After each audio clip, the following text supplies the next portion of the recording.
जी। Professor Chaturvedi, digital currency की भी बात की गई, तो उसको किस तरीके से देखते हैं और उसका कितना इम्पैक्ट आप देखते हैं जब डिजिटल करेंसी आरबीआई की तरफ से लाया जाएगा, तो वो कितना इम्पैक्टफुल होगा? ये अत्यंत महत्वपूर्ण होगा और रिजर्व बैंक इस बारे में पहले चर्चा कर चुका है। आज वित्त मंत्री ने इसकी विधिवत घोषणा भी की है।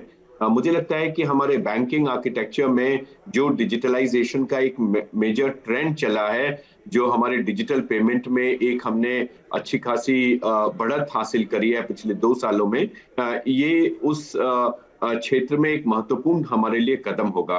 आने वाले वर्षों में भारतीय बैंकिंग व्यवस्था को डिजिटल पेमेंट आर्किटेक्चर से जोड़ना, अंतर्राष्ट्रीय स्तर पर भारत के रुपए का और भारतीय डिजिटल करेंसी का प्रभाव बढ़ाना। आज हम नेपाल के साथ में अगर ट्रेड करते हैं और रुपए में ट्रेड करते हैं, तो अगर डिजिटल करेंसी होगी तो उनके लिए उतना ही आसान होगा। और ये सिर्फ भारत में नहीं, या हमारे पड़ोसी जैसे मैंने कहा नेपाल, लेकिन भूटान में भी जो लोग रुपए में ट्रांजैक्शन करना चाहते हैं, वो इंटरनेशनल करेंसी को अगर डिजिटल हो तो उसके ट्रांजैक्शंस में उन लोगों को कई सुविधा होती है। तो भारत के लिए ही नहीं, हमारे पड़ोसी राज्यों के लिए, राष्ट्रों के लिए ये अत्यंत महत्वपूर्ण है।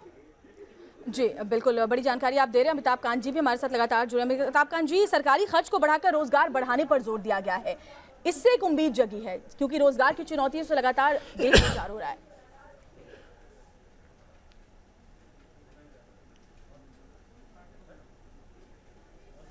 नहीं, देखिए, जो गवर्नमेंट का जो लक्ष्य है कि ग्रोथ आए इकोनॉमी में, ये पैंडेमिक 100 सालों में एक बार आता है और बहुत बड़ा कैटास्ट्रफी थी, तो इसलिए ग्रोथ को मोमेंटम देना बहुत ज़रूरी है और इसीलिए इंफ्रास्ट्रक्चर पर बहुत फोकस रहा। उसके अलावा एमएसएमई में फोकस रहा, क्योंकि एम्प्लॉयमेंट क्रेडिट गारंटी स्कीम को एक्सटेंड किया गया है। जो एडिशनल एलोकेशन है वो हॉस्पिटैलिटी सेक्टर, जो ट्रैवल टूरिज्म बहुत डैमेज जिसको हुआ था उसको दिया गया, क्योंकि उस सेक्टर में एम्प्लॉयमेंट बहुत होती है। और इसके अलावा ये जो बजट है, कैसे भारत अगले 10 वर्षों की ग्रोथ करे बाय गोइंग डिजिटल और गोइंग ग्रीन, तो सनराइज सेक्टर्स ऑफ ग्रोथ पे बहुत फोकस है। तो बड़ा प्रोग्रेसिव है, फॉरवर्ड लुकिंग बजट है। इसके अलावा जो कई नई चीज़ें आई हैं, जैसे डिजिटल करेंसी की बात हुई, एक डिजिटल यूनिवर्सिटी की बात की गई, डिजिटल वर्चुअल एसेट्स की बात की गई। तो ये मेरे विचार से तो बहुत ही प्रोग्रेसिव और फॉरवर्ड लुकिंग बजट है। जी, प्रोफेसर चतुर्वेदी, खेती किसानी वैसे तो राज्यों की जिम्मेदारी है, लेकिन बड़े ऐलान बजट में किए गए हैं, जैसे कि डिजिटल सर्विसेज बढ़ाने पर जोर दिया गया है। इसके अलावा तिलहन के उत्पादन बढ़ाने पर जोर दिया गया है। इसको आप किस तरीके से देखते हैं आगे? देखिए, कृषि में जैसा मैंने कहा कि एक मूलभूत सोच बदलने का प्रयास किया गया है। एग्रीकल्चर में डाइवर्सिफिकेशन की बात की गई है। अगर आप देखें तो 2.37 लाख करोड़ का जो डायरेक्ट बेनिफिट फार्मर्स को दिया जाता है, करीब करीब 1.63 करोड़ फार्मर्स को ये दिया जाता है। उसको इंटैक्ट रखते हुए सरकार ने कहा कि भाई हम नया फंड बनाएंगे, जैसा पहले हमने चर्चा में कहा, जो कि ब्लेंडेड फाइनेंस से होगा। नाबार्ड को ये जिम्मेवारी दी गई। तो ये इम्पोर्टेंट है कि उद्यमिता सिर्फ शहरों में सीमित ना रहे। जैसे कि इकोनॉमिक सर्वे में कल कहा गया कि स्टार्टअप अब सिर्फ 5 शहरों में नहीं है, वो 550 में है। तो एग्रीकल्चर में भी सरकार ने नाबार्ड को यही जिम्मेदारी दी है कि वो नए startups, agriculture startups village areas में, रूरल एरियाज में शुरू करे और उनको फाइनेंसिंग का काम करे। साथ में ही उन्होंने एक नई जिम्मेवारी भी इनको दी है कि आप इनका इंक्यूबेशन भी करें, उनको टेक्नोलॉजी से भी जोड़ें। और इसलिए आवश्यक है कि एग्रीकल्चर यूनिवर्सिटीज जो हैं वो अपना करिकुलम भी बदलें। तो फाइनेंस मिनिस्टर ने डिमांड साइड इश्यूज को भी देखा है और सप्लाई साइड इश्यूज को भी देखा है। तो एग्रीकल्चर में इस नैरेटिव को बदलने की बात, कम कॉस्ट पे एग्रीकल्चर को प्रोडक्शन में लेके आने की बात, तो लो कॉस्ट एग्रीकल्चर में हम कैसे कम केमिकल्स के साथ प्रोडक्शन करें, जीरो केमिकल्स के साथ प्रोडक्शन करें, इको फ्रेंडली प्रोडक्शन करें, ये अत्यंत आवश्यक है। और मैं बताऊं आपको, ये इसलिए भी आवश्यक है क्योंकि अभी एक स्टडी हुआ था जिसमें पता चला कि जो शहर में लोग हैं वो फ्रूट्स और वेजिटेबल्स का कंजम्पशन करते हैं और उसमें जो लैक्टेटिंग मदर्स हैं उनके मिल्क में पेस्टिसाइड का कंटेंट काऊ के मिल्क से ज्यादा पाया गया। तो ये हम बड़ी विषम स्थिति बना रहे हैं, इतना ज्यादा केमिकल हम यूज कर रहे हैं कि जो लोग सिर्फ ये समझते हैं कि वो फ्रूट्स और वेजिटेबल्स पे हैं तो वो और भी ज्यादा हार्मफुल है अगर वो इतने ज्यादा केमिकल्स कंज्यूम कर रहे हैं। तो इसलिए हमें लो केमिकल डाइट की तरफ, प्रोडक्शन जाना सिस्टम होगा। की तरफ जाना ही होगा। जी बिल्कुल, बड़ी बात आप कह रहे हैं अमिताभ कांत जी। आखिरी सवाल मेरा आपसे कि पीएम गति शक्ति के जरिए इंफ्रास्ट्रक्चर पर जोर दिया गया है, स्टार्टअप पर जोर दिया गया है, तो ये सब एक नए विजन की तरफ इशारा करता है और एक उम्मीद नई देश को लिए जगाता है।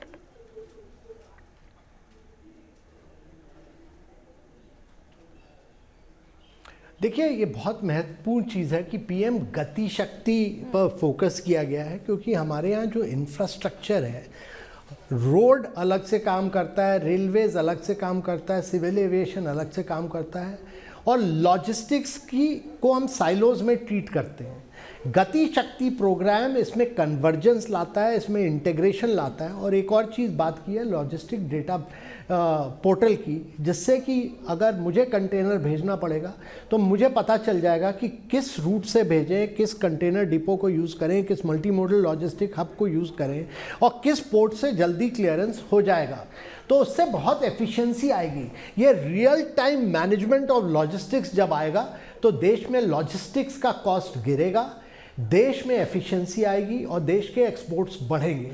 तो गति शक्ति का जो पूरा फोकस है वो integration of infrastructure, integration of logistics, integration of all players, private players and government players on the logistic sector बहुत ज़्यादा फ़ायदा देगा और उसी से देश लॉजिस्टिक्स के कॉस्ट को कम कर पाएगा। और अगर हम विचार करते हैं कि रेलवेज़ ज़्यादा जल्दी पोर्ट्स में कंटेनर भेज पाएगा ज़्यादा सस्ती तरीके से, तो हम ज़्यादा फोकस रेलवेज़ पर देंगे रादर देन रोड्स। तो ये सारी एनालिसिस इस रियल टाइम डेटा से निकलेगी। जी बिल्कुल, बड़ी जानकारी दे रहे हैं। देखिए, खास मेहमानों का पैनल लगातार हमारे साथ जुड़ा हुआ है। प्रोफेसर चतुर्वेदी का मैं रुख करूंगी। प्रोफेसर चतुर्वेदी, जीएसटी कलेक्शन बढ़ा है, तो क्या केंद्र और राज्य के लिए अगर हम बात करें तो एक अच्छी खबर है?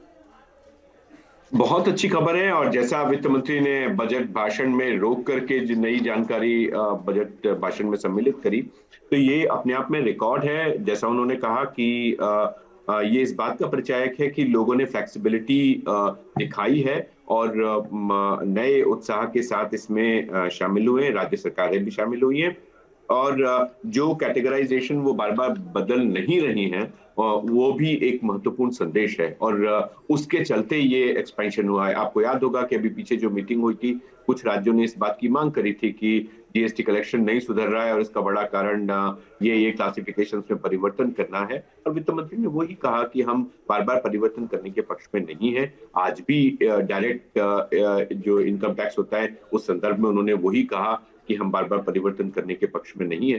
तो टैक्स रिजीम एक प्रेडिक्टेबल रिजीम होगी, आप देखेंगे कि उसमें बड़ा परिवर्तन होगा। जीएसटी का ये जो राइज आज हमने देखा है वो सिर्फ एक एग्जाम्पल है, मैं समझता हूँ इस कंटेक्स्ट में कि हम अपनी टैक्स रिजीम्स को प्रेडिक्टेबल बनाएं और वो उसमें इक्विटी भी होनी चाहिए। तो आपने देखा होगा आज की वो कोऑपरेटिव्स के ऊपर टैक्स कम किया गया, कोऑपरेटिव्स को वो फैसिलिटीज दी गई जो पिछले बजट में हमने प्राइवेट सेक्टर्स को दी थी, तो 15% के ब्रैकेट में उनको ले आया गया है।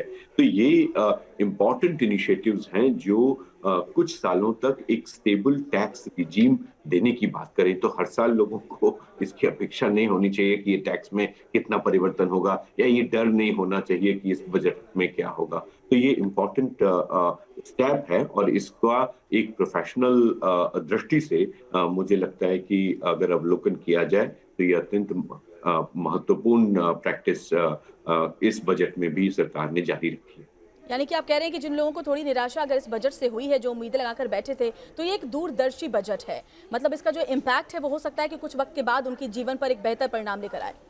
बिल्कुल जी, सवाल ये भी है कि क्या ये बजट प्रो इंडस्ट्री है?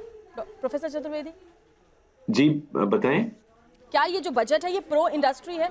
हाँ, मुझे नहीं लगता कि अब बजट को हम उसमें बांट सकते हैं कि ये प्रो इंडस्ट्री है या प्रो फार्मर है। इस बजट में शायद वो क्लासिफिकेशन, वो टैगिंग अब नहीं हो सकता। किसी जमाने में आप ठीक कह रही हैं, ये बजट सेक्टरों का इस ढंग से क्लासिफिकेशन होता था कि वो प्रो इंडस्ट्री है या प्रो फार्मर बजट है या मन भावन बजट है। उस तरह का टैगिंग और क्लासिफिकेशन अब बजट का संभव नहीं है। आपने शुरू से आखिरी तक आज बजट स्पीच में देखा होगा, हर जगह सरकार ने उन जगहों पर सरकार को विथड्रॉ करने का संकेत दिया है या एक्चुअल अनाउंस किया है, जहां सरकार की जगह नहीं है। और इसलिए आपने हर क्षेत्र में, चाहे वो कृषि का क्षेत्र हो, इंफ्रास्ट्रक्चर डेवलपमेंट का हो, हाउसिंग का हो, खुद एमएसएमई के स्टार्टिंग का हो या इलेक्ट्रिकल व्हीकल्स का हो, एजुकेशन का हो, गिफ्ट सिटी का हो, कई जगह कई ऐसे उदाहरण आपने देखे होंगे जहां सरकार ने अपने आप को पीछे करने की कोशिश करी है। एक छोटा सा उदाहरण अगर हम लें तो हमने देखा होगा कि पासपोर्ट, जो कि आम जनता से जुड़ा हुआ मुद्दा है, सुषमा जी के समय बहुत ही स्ट्रीमलाइन हुआ और तेजी से उसका डिलीवरी होना शुरू हुआ। उसमें प्राइवेट कंपनी को इन्वॉल्व किया गया। आज वित्त मंत्री ने घोषणा करी कि अब हम ई पासपोर्ट जारी करेंगे। तो ये हमारे टेक्नोलॉजी जो अचीवमेंट है उसका भी परिचायक है, लेकिन प्राइवेट सेक्टर की एफिशिएंसी का भी है, क्योंकि प्राइवेट सेक्टर की जो कंपनीज हैं वो उसको उसी एफिशिएंसी के साथ, उसी प्रेडिक्टेबिलिटी के साथ ला करके सामने रख रही हैं। तो इसलिए ये अत्यंत इम्पोर्टेंट है कि जहां जहां जो जी। अपनी स्ट्रेंथ से डिलीवर कर सकता है, सरकार उसको प्रोत्साहित करे, उसको साथ में ले। जहां पर राज्य सरकारें कर सकती हैं वह राज्य सरकारें करें, जहां डिस्ट्रिक्ट लेवल पे कोऑपरेटिव्स या सेल्फ हेल्प ग्रुप्स या एफपीओज कर सकते हैं, वहां वो अपनी जिम्मेवारी करें और सरकार फैसिलिटेटिंग और रेगुलेटिंग दोनों कामों में पूरी तन्मयता से लगी रहे। जी, प्रोफेसर चतुर्वेदी, बहुत बहुत शुक्रिया आपका न्यूज़ नेशन से जुड़ने के लिए। हमारे साथ अमिताभ कांत भी जुड़े हुए थे, सीईओ नीति आयोग, उनका भी बहुत बहुत शुक्रिया। तो आज जो बजट पेश हुआ, जाहिर तौर पर उसको लेकर के उम्मीदें जितनी मिडिल क्लास, सर्विस क्लास ने लगा रखी थी, उनकी वो उम्मीदें भले ही पूरी ना हुई, लेकिन इस बजट को दूरदर्शी बताया जा रहा है और ये भी बताया जा रहा है कि इसका जो असर है, जो इम्पैक्ट है, वो दूरगामी होगा। यानी कि कुछ वक्त के बाद लोगों की जिंदगी पर, इंफ्रास्ट्रक्चर को लेकर हम बात करें, स्टार्टअप को लेकर बात करें, जॉब्स को लेकर के बात करें, लोगों की जिंदगी पर एक बेहतर असर इसका पड़ता हुआ नजर आएगा। फिलहाल एक छोटे से ब्रेक ले रुकेंगे।